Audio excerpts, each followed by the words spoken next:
जय संतोषी माँ। आज हम आप लोगों को संतोषी माँ की कथा सुनाने जा रही हूँ। इसे ध्यानपूर्वक सुने अथवा अध्ययन करें। माता आप सभी को हर मनोकामना पूर्ण करेंगी। माता की असीम कृपा आप सबों पर बरसे, यही कामना करती हूँ। संतोषी माँ को आप दिल से मानते हैं तो कमेंट में जय संतोषी माँ अवश्य लिखें। इस चैनल पर नए आए हैं तो चैनल को सब्सक्राइब लाइक कर दे और बेल आइकन दबा दे। इससे सभी वीडियो की नोटिफिकेशन आप तक पहुंचती रहेगी।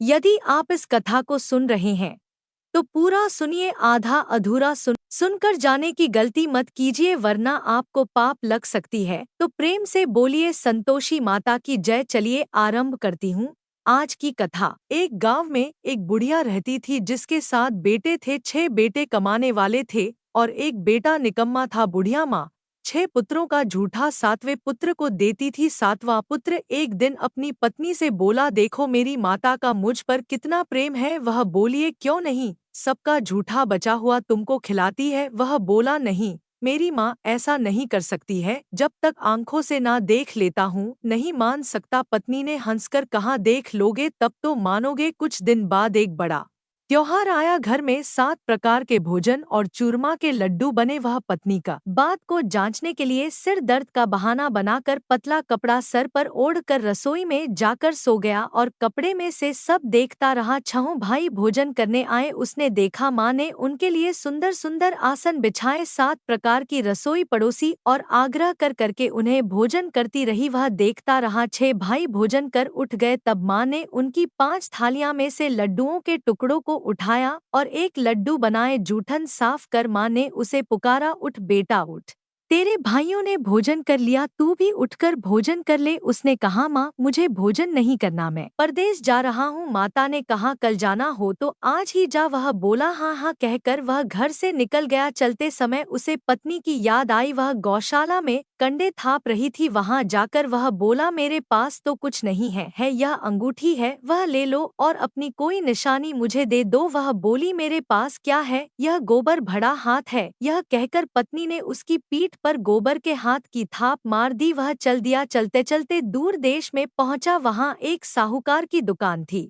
वहां जाकर बोला, सेठ जी मुझे नौकरी पर रख लो। साहूकार को नौकर की सख्त जरूरत थी। साहूकार ने कहा, काम देख कर तनख्वाह मिलेगी। उसने कहा, सेठ जी जैसा आप ठीक समझे। उसे साहूकार के यहाँ नौकरी मिल गई। वह वहां दिन रात काम करने लगा। कुछ दिन में दुकान का लेन देन, हिसाब किताब, ग्राहकों को माल बेचना, सारा काम करने लगा। साहूकार के 7-8 नौकर थे, वे सब चक्कर खाने लगे, लेकिन उसने अपनी लगन, परिश्रम और ईमानदारी से सभी को पीछे छोड़ दिया। उसे अपने किए का फल मिला। सेठ ने भी उसका काम देखा और 3 महीने में ही उसे मुनाफे में साझेदारी बना लिया। परिश्रम करते करते 12 वर्ष में वह नगर का नामी सेठ बन गया और सेठ अपना सारा कारोबार उसे पर छोड़कर बाहर चला गया। किधर उसकी पत्नी को बहुत दुख देने लगे, गृहस्थी का सारा काम करवाने लगे, उसे लकड़ी लेने के लिए जंगल में भेजते थे। इस बीच घर की रोटियां के आटे से जो भूसी निकलती थी उसकी रोटी बनाकर उसके खाने के लिए रख दी जाती थी। फूटे नारियल की नाडेली में पानी दिया जाता। इस तरह दिन बिताते रहे। एक दिन वह जंगल में लकड़ी लेने जा रही थी, तब उसे रास्ते में बहुत सी स्त्रियां संतोषी माता का व्रत करती दिखाई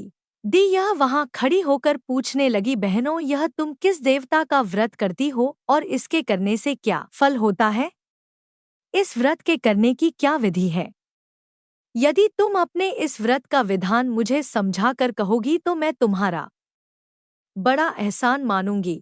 उनमें से एक स्त्री बोली, सुनो, यह संतोषी माता का व्रत है। इसके करने से निर्धनता, दरिद्रता का नाश होता है, लक्ष्मी घर आती है, मन की चिंताएं दूर होती है, मन को प्रसन्नता और शांति मिलती है, निपुति को पुत्र मिलता है, प्रीतम बाहर गया हो तो वह शीघ्र लौट आता है, कुंवारी कन्या को मनपसंद वर मिलता है, चलता मुकदमा खत्म हो जाता है, कल क्लेश की निवृत्ति हो, मुख शांति होती है, घर में धन जमा हो, धन जायदाद का लाभ होता है, तथा और भी मन में जो कुछ कामना हो सब संतोषी माता की कृपा से पूरी हो जाती है। इसमें संदेह नहीं। वह पूछने लगी, यह व्रत कैसे किया जाता है, यह भी बताओ तो बड़ी कृपा होगी। वह स्त्री कहने लगी, बिना परेशानी, श्रद्धा और प्रेम से जितना भी बन सके प्रसाद लेना। 5.25 से 5.25 आने तथा इससे भी ज्यादा शक्ति और भक्ति के अनुसार गुड़ और चना लें। हर शुक्रवार को निराहार रहकर कथा कहना, सुनना। इसके बीच कम नहीं टूटे। लगातार नियम पालन के करना। सुनने वाला कोई न मिले तो घी का दीपक जलाकर उसके आगे जल के पात्र को रख कथा कहना, परंतु नियम न टूटे। जब तक कार्य सिद्ध न हो, नियम पालन करना और कार्य सिद्ध हो जाने पर व्रत का उद्यापन करना। 3 मास में माता पूरा फल प्रदान करती है। यदि किसी के ग्रह खोटे हैं भी तो माता 1 वर्ष में अवश्य उनको अनुकूल करती हैं। कार्य सिद्ध होने पर ही उद्यापन करना चाहिए, बीच में नहीं। उद्यापन में 2.5 सेर आटे का खाजा तथा इसी अनुसार खीर तथा चने का साग बनाना। 8 बच्चों को भोजन कराना। जहां तक मिले देवर, जेठ, भाई बंधु, कुटुंब के लड़के लेना, न मिले तो रिश्तेदारों और पड़ोसियों के लड़के बुलाना। उन्हें भोजन करा, यथाशक्ति दक्षिणा दे, माता का नियम पूरा करना। ध्यान रखना उस दिन घर में कोई खटाई न खाए। यह सुन वह वहां से चल दी। रास्ते में लकड़ी के बोझ को बेच दिया और उन पैसों में गुड़ चना ले माता के व्रत की तैयारी कर आगे चली। रास्ते में संतोषी माता के मंदिर में जा माता के चरणों में लौटने लगी। विनती करने लगी, माँ, मैं दीन हूँ, निपट मूर्ख हूँ, व्रत के नियम कुछ जानती नहीं, मैं बहुत दुखी हूँ।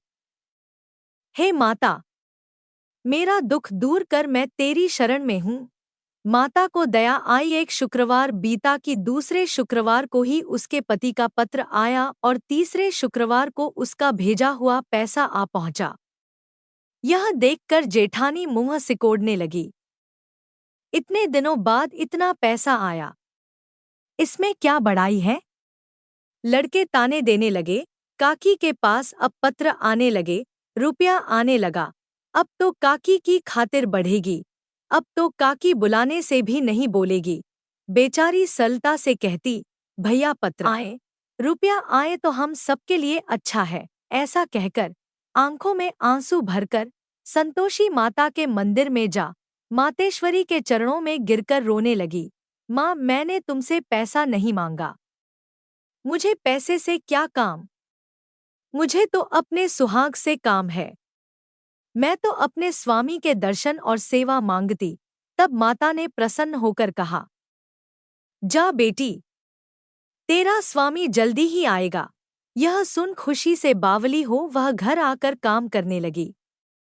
संतोषी माँ विचार करने लगी, इस भोली पुत्री से मैंने कह तो दिया कि तेरा पति शीघ्र आएगा, पर आएगा कहाँ से? वह तो इसे स्वप्न में भी याद नहीं करता। उसे इसकी याद दिलाने तो मुझे ही जाना पड़ेगा। संतोषी माता ने उस बुढ़िया के बेटे को स्वप्न में समझाया, पुत्र, तेरी घरवाली कष्ट उठा पाँच रही है। यह बोला, हाँ माता, यह तो मुझे भी मालूम है, परंतु क्या करूं, वहां कैसे जाऊं? परदेश की बात है, लेन देन का सारा हिसाब किताब है, कोई जाने का रास्ता नजर नहीं आता। आप ही कोई राह दिखाएं कि वहां कैसे जाऊं। माँ कहने लगी, सवेरे नहा धोकर संतोषी माता का नाम ले, घी का दीपक जला दंडवत कर और दुकान पर जा बैठना। देखते देखते तेरा लेन देन चुक जाएगा, जमा माल बिक जाएगा, सांझ होते होते धन का ढेर लग जाएगा। वह अगले दिन सुबह बहुत जल्दी उठा। उसने अपने मित्र बंधुओं परिचितों से स्वप्न में माता द्वारा कही गई बात कह सुनाई। वे सब उसकी बात सुनकर उसकी खिल्ली उड़ाने लगे। वे कहने लगे कि कहीं कभी सपने की बात भी सच्ची होती है। एक बूढ़ा व्यक्ति बहुत समझदार था। वह बोला, देखो भाई, मेरी बात मानो, इस तरह सांच या झूठ कहने के बदले देवता ने जैसा कहा है वैसा ही करना। तेरा क्या जाता है? बूढ़े की बात मानकर नहा धोकर उसने संतोषी माता का प्रणाम किया। फिर घी का दीपक जलाकर दुकान पर जा बैठा। शाम तक धन का ढेर लग गया। वह हैरान हुआ। मन में संतोषी माता का नाम ले प्रसन्न हो घर जाने के वास्ते गहना, कपड़ा व सामान खरीदने लगा। सब काम से निपट अपने घर को रवाना हुआ। उधर उसको पत्नी जंगल में लकड़ी लेने गई। लौटते वक्त थक जाने के कारण संतोषी माता के मंदिर पर विश्राम करने बैठ गई। यह तो उसका रोज रुकने का स्थान था। धूल उड़ती देख उसने माता से पूछा, हे माता, यह धूल कैसी उड़ रही है? माँ ने कहा, हे पुत्री, तेरा पति आ रहा है। अब तो ऐसा कर लकड़ियों के 3 बोझ बना। एक नदी के किनारे रख, दूसरा मेरे मंदिर पर और तीसरा अपने सिर पर रख। तेरे पति को लकड़ी का गड्ढा देखकर मोह पैदा होगा। यह वहां रुकेगा, नाश्ता पानी बना खाकर माँ से मिलने जाएगा। तू लकड़ी का बोझ उठाकर जाना और बीच चौक में गड्ढा डालकर 3 आवाजें जोर से लगाना, लो सासू जी, लकड़ियों का गट्ठा लो, भूसी का रोटी दो, नारियल के खोपरे में पानी दो। आज कौन मेहमान आया है? संतोषी माँ की बात सुनकर वह बहुत अच्छा माँ कहकर प्रसन्न मन से लकड़ियों के 3 बोझ बना लाई। एक नदी के तट पर, दूसरा माता के मंदिर पर रखा। इतने में ही मुसाफिर वहां आ पहुंचा। सूखी लकड़ी देख उसको इच्छा हुई कि अब यहीं विश्राम कर ले और भोजन बनाकर खा पीकर गांव चले। इस प्रकार भोजन कर विश्राम कर वह अपने गांव में आ गया। उसी समय बहू सिर पर लकड़ी का गड्ढा लिए आई। उसने गड्ढा को आंगन में डाल जोर से 3 आवाजें दी, लो सासू जी, लकड़ी का गड्ढा लो, भूसी की रोटी दो, नारियल के खोपर में पानी दो। आज कौन मेहमान आया है? यह सुनकर सास ने अपने दिए हुए कष्टों को भुलाने के लिए कहा, बहू, तू ऐसा क्यों कहती है? तेरा मालिक ही तो आया। ऐसा क्यों कहती है? तेरा मालिक ही तो आया है। बैठ, मीठा भात खाकर कपड़े गहने पहन। पत्नी की आवाज सुनकर उसका स्वामी बाहर आया और उसके हाथ में पहनी अंगूठी देख व्याकुल हो गया। उसने माँ से पूछा, मान, यह कौन है? माँ बोली, बेटा, तेरी पत्नी है। आज 12 वर्ष हो गए हैं जब से तू गया है, तब से सारे गांव में जानवर की तरह भटकती फिरती है। कामकाज कुछ करती नहीं, 4 समय आकर खा जाती है। अब मुझे देखकर भूसी की रोटी और नारियल के खापरे में पानी मांगती है। वह बोला, माँ, मैंने इसे भी देखा है और तुम्हें भी। मुझे दूसरे घर की चाबी दो, मैं उसमें रहूंगा। ठीक है बेटा, जैसी तेरी मर्जी, कहकर माँ ने चाबी का गुच्छा बेटे के सामने रख दिया। उसने दूसरे घर को खोलकर सारा सामान जमाया। एक ही दिन में वहां राजा के महल जैसा ठाट-बाट बन गया। अब क्या था, वह सुख भोगने लगी। अगला शुक्रवार उसने पति से कहा, मुझे संतोषी माता का उद्यापन करना है। पति बोला, बहुत अच्छा, खुशी से कर लो। वह उद्यापन की तैयारी करने लगी। जेठ के लड़कों को भोजन के लिए कहने गई, उन्होंने मंजूर किया। परंतु पीछे से जेठानी ने अपने बच्चों को सिखलाया, दे रे, भोजन के समय सब लोग खटाई मांगना, जिससे उसका उद्यापन पूरा न हो। लड़के भोजन करने आए, खीर पेट भरकर खाई, परंतु बात याद आते ही कहने लगे, हमें कुछ खटाई खाने को दो, खीर खाना हमें भाता नहीं, देखकर अरुचि होती है। लड़के उठ खड़े हुए, बोले, पैसे लाओ। भोली बहू कुछ जानती न थी, उसने उन्हें पैसे दे दिए। लड़कों ने बाजार जाकर उन पैसों से इमली खरीदी और खाई। यह देखकर बहू पर माता जी ने कोप किया। राजा के दूत उसके पति को पकड़कर ले गए। अब सब मालूम हो जाएगा। जब जेल की रोटी खाएगा। बहू से यह वचन सहन नहीं हुए। वह संतोषी माता के मंदिर में गई और कहने लगी, माता, तुमने यह क्या किया? हंसाकर क्यों रुलाने लगी? माता बोली, पुत्री, तूने मेरा व्रत भंग किया है। इतनी जल्दी सब बातें भुला दी।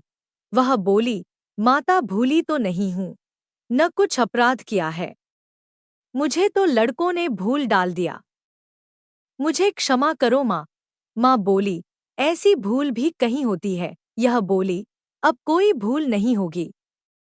अब बताओ, मेरे पति कैसे आएंगे? माँ बोली, पुत्री जा, तेरा पति तुझे रास्ते में ही आता मिलेगा। वह मंदिर से निकलकर बाहर आई तो रास्ते में उसे अपना पति आता हुआ मिला। उसने पूछा, कहाँ गए थे? वह बोला, इतना धन जो कमाया है उसका कर राजा ने मांगा था, वह भरने गया था। वह प्रसन्न होकर बोली, भला हुआ, अब घर चलो। फिर अगला शुक्रवार आया। वह बोली, मुझे माता का उद्यापन करना है। पति ने कहा, ठीक है, करो। वह फिर जेठ के लड़कों से भोजन को कहने गई। जेठानी ने लड़कों को सिखा दिया कि तुम पहले ही खटाई मांगना। लड़के भोजन करने बैठे, लेकिन भोजन करने से पहले ही कहने लगे, हमें खीर पूरी नहीं भाती, जी बिगड़ता है, कुछ खटाई खाने को दो। यह बोली, खटाई खाने को नहीं मिलेगी, खाना हो तो खाओ। उनके उठकर चले जाने पर उसने ब्राह्मणों के लड़के बुलाकर भोजन करवाया। दक्षिणा की जगह उन्हें एक एक फल दिया। इससे संतोषी माता प्रसन्न हो गई। माता की कृपा से 9 माह बाद उसको चंद्रमा के समान एक सुंदर पुत्र प्राप्त हुआ। पुत्र को लेकर वह प्रतिदिन संतोषी माता के मंदिर में जाने लगी। माँ ने सोचा कि यह रोज आती है, आज क्यों न मैं ही इसके घर चलूं, इसका आसरा देखूं तो सही। यह विचार कर माता ने भयानक रूप बनाया। गुड़ और चने से सना मुख, ऊपर से मुंड के समान होंठ, उस पर मुख, ऊपर से मुंड के समान होंठ, उस पर मक्खियां भिन-भिना रही थी। दहलीज में पैर रखते ही उसकी सास चिल्लाई, देखो रे, कोई चुड़ैल डाकिनी चली आ रही, लड़को, इसे भगाओ, नहीं तो सबको खा जाएगी। बहू रोशनदान से देख रही थी। वही प्रसन्न हो उठी, आज मेरी माता मेरे घर आई है। यह कहकर दूध पीते बच्चे को गोद उतार दिया। इस पर उसको सास गोद में भरकर बोली, अरे रान, इसे देखकर कैसी उतावली हुई है, जो बच्चे को पटक दिया। इतने में माँ के प्रताप से जहां देखो वहां लड़के ही लड़के नजर आने लगे। यह बोली, माँ जी, मैं जिनका व्रत करती हूँ यह वही संतोषी माता है। इतना कह उसने झट से घर के सारे किवाड़ खोल दिए। सबने माता के चरण पकड़ लिए और विनती कर कहने लगे, हे माता, हम मूर्ख हैं, अज्ञानी हैं, तुम्हारे व्रत की विधि हम नहीं जानते। तुम्हारा व्रत भंग कर हमने बड़ा अपराध किया है। हे माता, आप हमारे अपराधों को क्षमा करो। इस प्रकार बार बार कहने पर संतोषी मात प्रसन्न हुई। इसके बाद उसकी सास कहने लगी, हे संतोषी माता, आपने बहू को जैसा फल दिया वैसा सबको देना। जो यह कथा सुने या पढ़े उसका मनोरथ पूर्ण हो। वीडियो अच्छी लगी हो तो प्लीज़ अपना भक्ति ज्ञान चैनल को सब्सक्राइब, लाइक कर दे और घंटी का बटन दबा दीजिए। धन्यवाद।